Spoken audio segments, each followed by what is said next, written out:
दोस्तों नमस्कार। परीक्षा खबरी में स्वागत है आपका। 22 अप्रैल 2021 है। महत्वपूर्ण परीक्षाओं जुड़ी खबरें आज की देख लेते हैं। करंट अफेयर्स का वर्ष भर का रामायण वीडियो बहुत जल्द आपके सामने आएगा।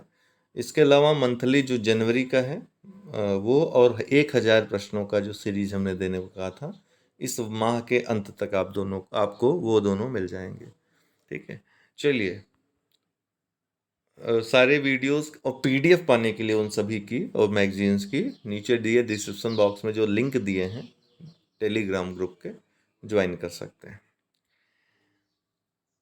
तो विश्व पृथ्वी दिवस के रूप में आज के दिन को मनाया जाता है 22 अप्रैल।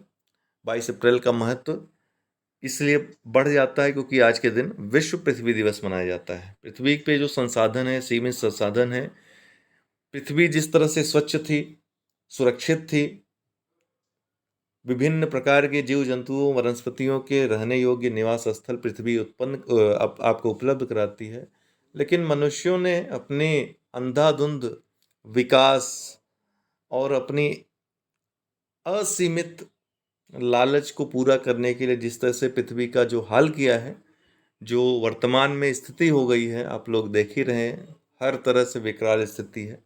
इसी कारण नए नए रोग भी जो नई नई डिजीजेज जो आ रही हैं समय समय पर, कहीं ना कहीं इसके पीछे भी कारण यही है क्योंकि अंधाधुंध दोहन हुआ है। तो जब भी आप किसी भी कहते हैं ना, क्रिया प्रतिक्रिया का जो नियम है, न्यूटन का थर्ड लॉ है, वो हर जगह लागू होता है। तो जहाँ कुछ नकारात्मक होगा उसका असर भी किसी न किसी रूप में नकारात्मक रूप से आएगा। तो हम सबकी जिम्मेदारी है कि पृथ्वी को पुनः स्वच्छ, सुरक्षित और संसाधनों का सीमित उपयोग करके, बेहतर उपयोग करके भविष्य को अपने सुरक्षित रख सकें। यही पृथ्वी दिवस का संदेश है। 22 अप्रैल को यह दिवस मनाया जाता है प्रत्येक वर्ष। इसकी नींव जो है पूछा भी जा चुका है। गेलॉर्ड नेल्सन जो कि एक सीनेटर थे संयुक्त राज्य अमेरिका के, उन्होंने 22 अप्रैल 1970 को रखी थी, तभी से यह मनाया जाता है। बाद में यूएनओ ने भी इसको शामिल किया अपने घोषणा पत्र में। इनका उद्देश्य जो है लोगों को पृथ्वी के प्रति और पृथ्वी पर मौजूद सीमित संसाधनों के प्रति जागरूक करने का था। धरती द्वारा इंसानों को कई सारे संसाधन दिए गए हैं, लेकिन मनुष्य आज के समय में इनका निर्दयतापूर्ण इस्तेमाल कर रहे हैं। ऐसे में पृथ्वी को लेकर मानवों को जागरूकता मानवों में जागरूकता बढ़ाने के लिए या जागरूक करने के लिए हर वर्ष 22 अप्रैल को विश्व पृथ्वी दिवस मनाया जाता है। इस बार की जो थीम है, रीस्टोर दी अर्थ, वही जो मैं आपको शुरू में बोल रहा था, रीस्टोर दी अर्थ। रीस्टोर दी अर्थ थीम का उद्देश्य कोविड-19 से उभरते हुए किस तरह के दुनिया में पर्यावरण को हुए नुकसान को कम किया जाए और आने वाले समय में हमारे द्वारा पृथ्वी को पहुंचाए गए नुकसान की भरपाई की जाए, अर्थात पुनः स्वच्छ और सुंदर सुरक्षित बनाया जा सके। स्टार्टअप इंडिया सीड फंड योजना। स्टार्टअप इंडिया सीड फंड योजना क्या है? हाल ही में वाणिज्य एवं उद्योग मंत्री द्वारा स्टार्टअप इंडिया सीड फंड योजना की शुरुआत की गई, अर्थात 2021 में सन भी पूछ सकता है, मंत्रालय भी पूछ सकता है। सीड फंड योजना, कई लोग कृषि मंत्रालय की तरफ ध्यान चला जाएगा, लेकिन वाणिज्य उद्योग मंत्री द्वारा यह शुरू किया गया है। इस फंड का उद्देश्य स्टार्टअप्स की अवधारणा, प्रोटोटाइप विकास, उत्पाद परीक्षणों, बाजार में प्रवेश और व्यवसायीकरण के प्रमाणीकरण को वित्तीय सहायता प्रदान करना है।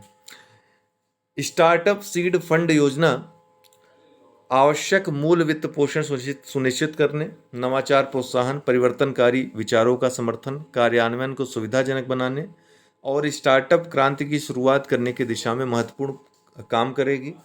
पूरे भारतवर्ष में पात्र इंक्यूबेटरों के माध्यम से पात्र स्टार्टअप्स को बीज का वित्त पोषण प्रदान करने के लिए 945 करोड़ की राशि का विभाजन अगले 4 वर्ष में किया जाएगा। इस योजना में 300 इंक्यूबेटर्स के माध्यम से अनुमानित रूप से 3600 स्टार्टअप्स को सहायता प्रदान करने की इस फंड से योजना है या संभावना है। नोडल विभाग जो इसको संचालित करेगा डीपीआईआईटी है, उद्योग संवर्धन और आंतरिक व्यापार विभाग, बहुत महत्वपूर्ण है। इसको संचालित करने वाला जो नोडल विभाग होगा, उद्योग संवर्धन और आंतरिक व्यापार विभाग होगा। RBI, reserve bank of India द्वारा एआरसी के कामकाज की समीक्षा के लिए एक समिति का गठन किया गया है, बहुत महत्वपूर्ण है। हाल ही में भारतीय रिजर्व बैंक द्वारा सुदर्शन सेन की अध्यक्षता में पूछा जा सकता है किसकी अध्यक्षता में? सुदर्शन सेन की अध्यक्षता में। वित्तीय क्षेत्र पारतंत्र में आस्ति पुनर्संरचना कंपनियों, एसेट रिकंस्ट्रक्शन कंपनीज, जिनको एआरसीज कहते हैं, के कामकाज की व्यापक समीक्षा करने तथा क्षेत्र की बढ़ती आवश्यकताओं को पूरा करने में ऐसी संस्थाओं को सक्षम बनाने के लिए उपयुक्त उपायों की सिफारिश करने के लिए एक समिति का गठन किया है, जिसकी अध्यक्षता कौन करेंगे? सुदर्शन सेन करेंगे। ये है क्या? एआरसी होती क्या है? तो दोस्तों, ऐसे विशेष वित्तीय संस्थान होते हैं जो बैंकों और वित्तीय संस्थानों से एनपीए, आपको पता होगा, गैर निष्पादित आस्तियां खरीदते हैं ताकि वे अपनी बैलेंस शीट को क्लीन कर सकें, साफ कर सकें। तो अस्थि पुनर्संरचना कंपनी या एसेट रिकंस्ट्रक्शन कंपनी, देखिए नाम से ही याद होता है रिकंस्ट्रक्शन कंपनी है। तो जो गैर निष्पादित आस्तियां हैं उनको खरीद करके अपने बैलेंस शीट को साफ करने वाली ये संस्थाएं होती हैं। ओके, एक बार फिर पढ़ेंगे। ऐसे विशेष वित्तीय संस्थान जो बैंक और वित्तीय संस्थानों से गैर निष्पादित आस्तियां खरीदते हैं ताकि वे अपनी बैलेंस शीट को साफ कर सकें। इससे क्या होता है लाभ? बहुत महत्वपूर्ण है मुख्य परीक्षा के लिए भी। जो इससे बैंकों को सामान्य बैंकिंग गतिविधियों पर ध्यान केंद्रित करने में मदद मिलती है। क्यों? क्योंकि एनपीए, जो गैर निष्पादित आस्तियां हैं, उनको वसूलने का कार्य कौन करेगा? फिर आस्ति पुनर्संरचना कंपनी, एसेट रिकंस्ट्रक्शन कंपनीज करेंगी। ये बैंकों से खरीद लेती हैं ताकि बैंक अपना जो भार है वो कम कर सके, एनपीओ के लेकर है। इसके अलावा बैलेंस शीट को साफ कर सके। बैंक बकायादारों पर अपना समय और प्रयास बर्बाद करने के बजाय एआरसी को पारस्परिक रूप से सहमत कीमत पर अपनी एनपीए को बेच सकते हैं। अब फिर उनका काम हो जाएगा कि एनपीए को कैसे वसूला जाए। अस्थि पुनर्संरचना कंपनी अथवा एआरसी आरबीआई के अंतर्गत पंजीकृत होती है। ये महत्वपूर्ण है। किसके तहत पंजीकृत होती है? आरबीआई के अंतर्गत पंजीकृत होती है। कानूनी आधार इसका क्या है? तो वित्तीय आस्तियों का प्रतिभूतिकरण और पुनर्रचना एवं प्रतिभूत हित प्रवर्तन, जिसको सरफेसी अधिनियम के रूप में भी जाना जाता है, विख्यात है। सरफेसी अधिनियम 2002 भारत में अस्थि पुनर्संरचना कंपनियों का गठन करने हेतु वैधानिक आधार प्रदान करता है। सरफेसी अधिनियम न्यायालयों के हस्तक्षेप के बिना गैर निष्पादित आस्तियों की पुनर्संरचना में मदद करता है। तब से इस अधिनियम के तहत रिजर्व बैंक ऑफ इंडिया के अधीन पंजीकृत बड़ी संख्या में एआरसी का गठन किया गया है। आरबीआई के लिए एआरसीज को विनियमित करने की शक्ति प्राप्त है। तो आरबीआई एआरसी को क्या करता है? विनियमित करता है। इसी के अंडर में काम करता है। ये खजुराहो का मंदिर है, विशेष चर्चा इसके बारे में करेंगे। हाल ही में पर्यटन मंत्रालय द्वारा देखो अपना देश श्रृंखला के अंतर्गत खजुराहो में बने मंदिरों की वास्तुशिल्पी भव्यता पर वेबिनार का आयोजन किया गया था, जिसके कारण ये चर्चा में आया। देखो अपना देश वेबिनार श्रृंखला एक भारत श्रेष्ठ भारत अभियान के अंतर्गत भारत की समृद्ध विविधता को प्रदर्शित करने का प्रयास है। खजुराहो मंदिरों के बारे में बात करें तो चंदेल शासकों ने, आपको पता है, इसका निर्माण करवाया था। इसको याद भी रखने का एक तरीका है खच, बस यही याद रखिएगा, खच। तो ख से खजुराहो, च से चंदेल। खजुराहो के मंदिर देश के सबसे खूबसूरत मध्यकालीन स्मारकों में शामिल हैं। इन मंदिरों का निर्माण 950 से 1050 ईस्वी के मध्य चंदेल शासकों द्वारा कराया गया था। ये डेट भी याद रखिएगा। इन स्मारक मंदिरों में हिंदू और जैन धर्म से संबंधित मंदिर शामिल हैं। ये मंदिर स्थल विंध्य पर्वत श्रृंखला के भीतर स्थित हैं और नागर शैली के वास्तुशिल्प प्रतीक के रूप में प्रसिद्ध हैं। इन मंदिरों को यूनेस्को द्वारा वर्ष 1986 में विश्व धरोहर स्थल का दर्जा प्रदान किया गया। ये मंदिर अपनी कामोद्दीपक मूर्तियों के लिए विश्व विख्यात हैं। खजुराहो मंदिरों का पहली बार लिखित रूप से उल्लेख ईस्वी सन 1022 में अबू रिहान अल बिरूनी तथा 1335 ईस्वी में अरब यात्री इब्न बतूता के विवरणों में मिलता है। तो अल बरूनी और इब्न बतूता के विवरणों में भी खजुराहो मंदिरों का लिखित रूप से उल्लेख मिलता है। एशियाई कुश्ती चैंपियनशिप 2021 की मेजबानी कौन राष्ट्र कर रहा है? तो कजाकिस्तान में हो रहा है, अलमाटी में।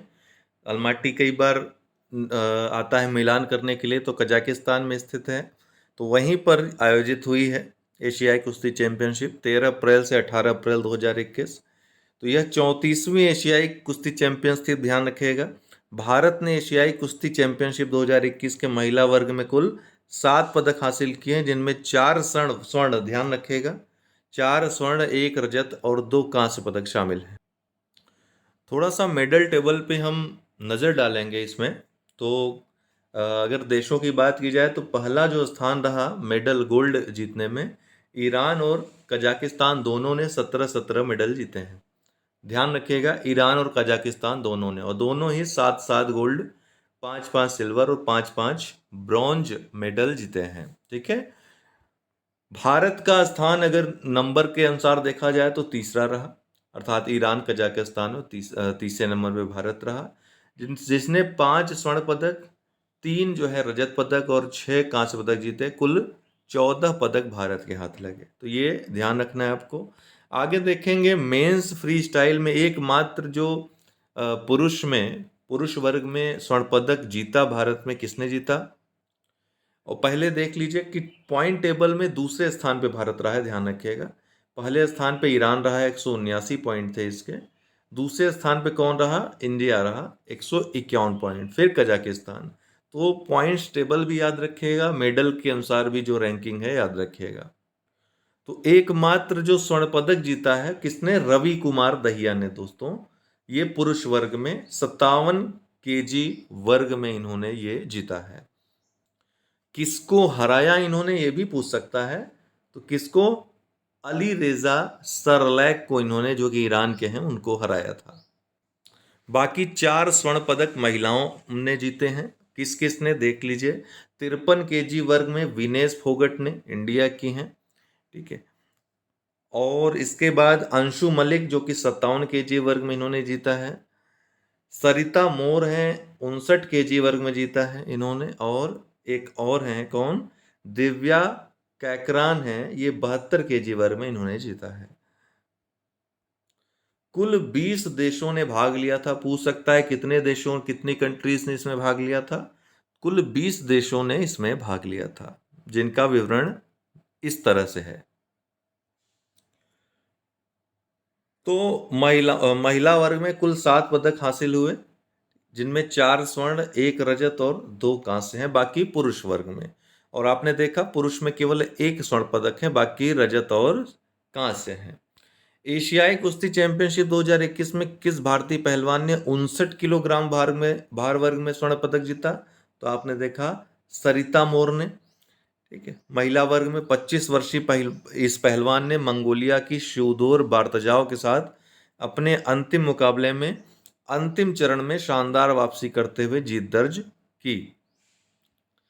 लघु उद्योग विकास बैंक सिडबी का नया चेयरमैन एवं प्रबंध निदेशक निम्नलिखित में से किसे बनाया गया है। तो लघु उद्योग विकास बैंक कहाँ स्थित है, मुख्यालय लखनऊ में स्थित है।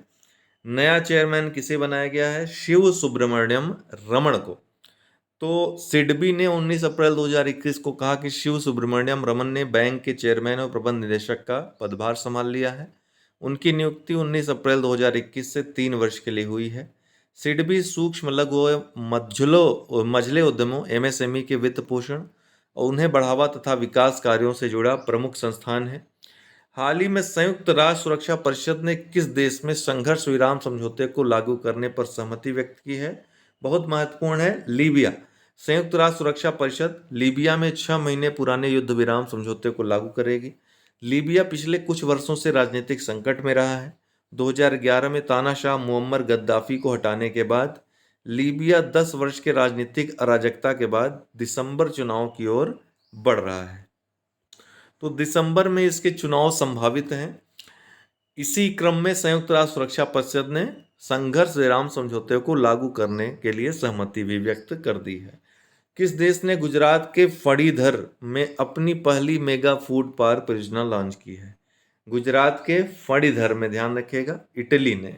अभी परसों की परीक्षा खबरी हमने आपको बताया भी था। तो इटली ने हाल ही में भारत में खाद्य प्रसंस्करण सुविधाओं से युक्त अपनी पहली मेगा फूड पार्क परियोजना लॉन्च की है। ये पहली इटालियन ये परियोजना होगी, मेगा फूड परियोजना भारत में।